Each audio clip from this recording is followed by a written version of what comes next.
Alam nyo, grabe to. Grabe talaga si internal PH sa atin. Kasi guys, sino ba naman ang hindi matutuwa sa kanya?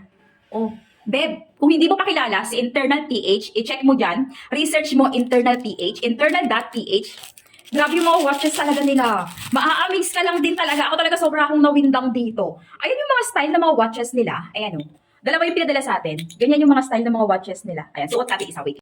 Grabe. Be, eto sabihin ko sa inyo yung totoo ha. Hindi ako mahilig sa mga ganitong klaseng relo. Yung mga small face, tapos yung medyo leather type, hindi ako mahilig sa mga ganyan. Kung pansin nyo, puro stainless yung mga watches ko na ginagamit.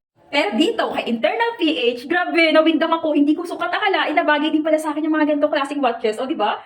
Ang baba lang nito. Sobrang mura. Naka-price down sila. I-try nyo. Subukan pa natin yung isa pang unit nila. O, di ba? Ayan yung pinadala sa atin unang-una. Minimalist lang ang design. Alam mo, ang gusto ko sa ganitong klaseng relo, pag ito siguro susuotin ko, kailangan naka-white t-shirt ako, tapos naka-blue pants. Goods na goods tingnan to. Minimalist lang, di ba? Ito naman yung isang design na pinadala nila. Ayan, dalawa yan sila.